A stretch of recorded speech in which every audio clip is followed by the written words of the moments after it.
You spent 1 year and 6 months practicing law for that firm in Buffalo, correct? I was located in that firm in Buffalo, yes, Senator. Yeah. And you were terminated by that firm after 1 year and 6 months?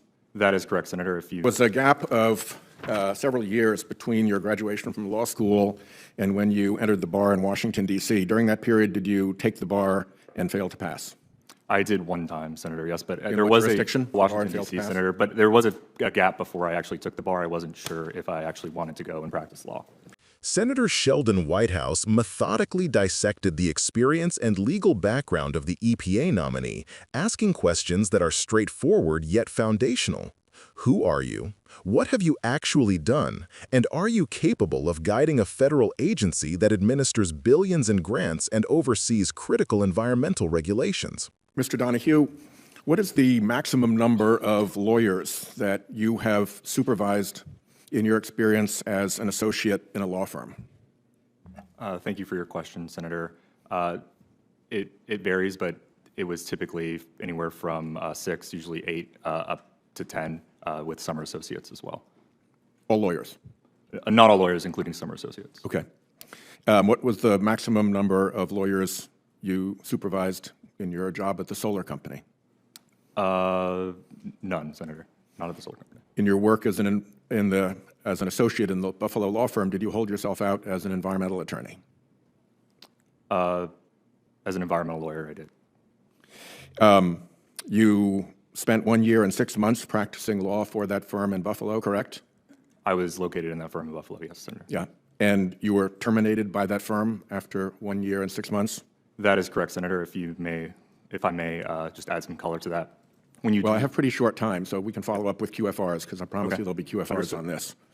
Have you practiced law anywhere else other than that as an associate in the firm that terminated you and in the solar company where you supervised no lawyers? Senator, I have not.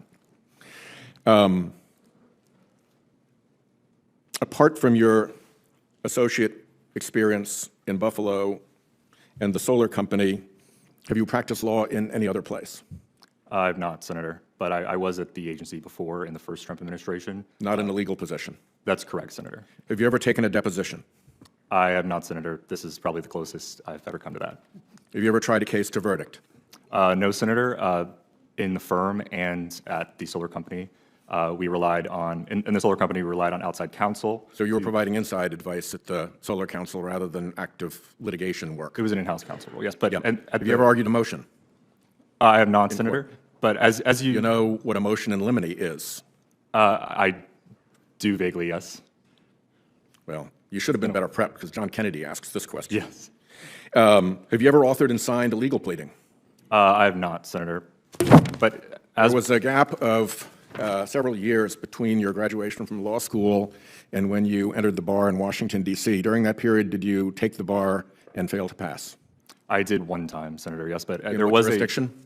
What, sorry? In what jurisdiction did you take the bar Washington, and fail to D.C., pass? Senator, but there was a gap before I actually took the bar. I wasn't sure if I actually wanted to go and practice law, to be frank with you. Under what circumstances would you counsel the EPA administrator to violate a court order? Senator, thank you for that. I would never counsel the EPA administrator to violate a court order. Under oath, can you assure us now that EPA is presently in compliance with the federal court decisions by Judge Ali Khan and Judge McConnell right now? Senator, I believe that the agency is. When a public official makes public accusations of criminal activity with no credible evidence to support the accusations, what legal liabilities and concerns does that raise? Senator, as you mentioned in opening, potentially defamation, that sort of thing. But I'm not a criminal investigator. I'm not at the Department of Justice. I don't handle the various aspects of that criminal probe, so I'm not privy to that information. There is an internal memorandum out of the agency's counsel office that relates that a significant number of grants were terminated based on a significant error, agency's words, in the terms and conditions for those grants. As the Washington Post reported today, an agency lawyer warned officials that they had cited contractual language that did not apply to many of the grants the EPA had ended in recent weeks. Grants had been terminated on grounds that they no longer fit the agency's priorities, referring to a clause in their grants general terms and conditions that applied only to grants issued between August 13, 2020 and September 30, 2024, and almost half of the terminated grants were finalized outside of that relevant period. Have the grants impacted by this significant legal error been restored to the recipients? Senator, I've seen the reporting on that. We received your letter, in fact, 2 letters yesterday on this. I was not on that email. I think it was an email, not a memorandum, but I think we're working to track an answer down for you on that. My time has expired. The first thing to notice is the nominee's professional history.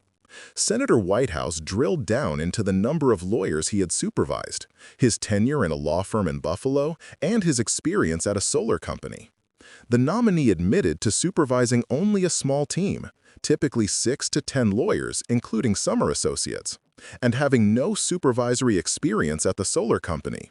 He confirmed that his law firm tenure lasted only a year and a half, and he had no litigation experience, no depositions, no cases tried to verdict, no motions argued, and no legal pleadings authored and signed. These are not just minor details.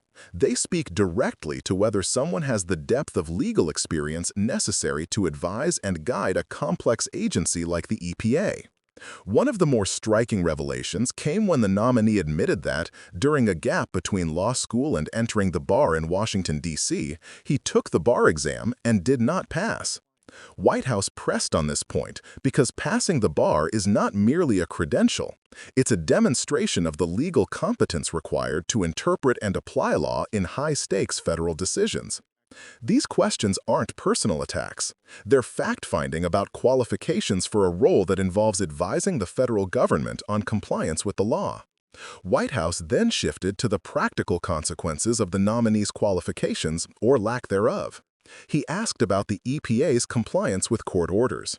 The nominee stated that he would never counsel the EPA administrator to violate a court order, and that, to his knowledge, the agency is currently in compliance. But when pressed about actual grant cancellations, the nominee's answers exposed uncertainty.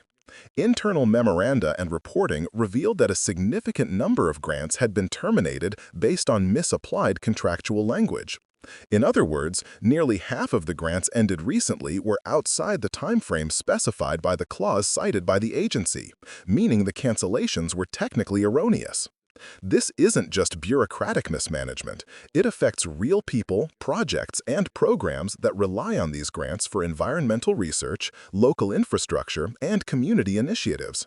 The implications are serious. A federal agency must not only operate within the law, but must also be led by individuals who have the legal expertise to understand and navigate complex regulatory requirements. Misinterpretations of legal terms or procedural missteps can lead to wasted taxpayer money, disruption of essential projects, and erosion of public trust. When leadership lacks the experience to oversee these processes effectively, the consequences are not abstract. They're tangible for communities, scientists, and organizations depending on federal support. What this exchange teaches us goes beyond politics. It highlights the importance of evaluating nominees not on promises or political alignment, but on demonstrable experience and competence.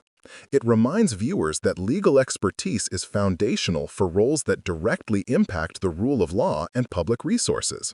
Moreover, it underscores why oversight matters. Senators asking these questions are not grandstanding.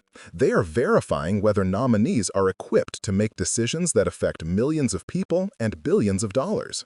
For viewers, there are clear takeaways.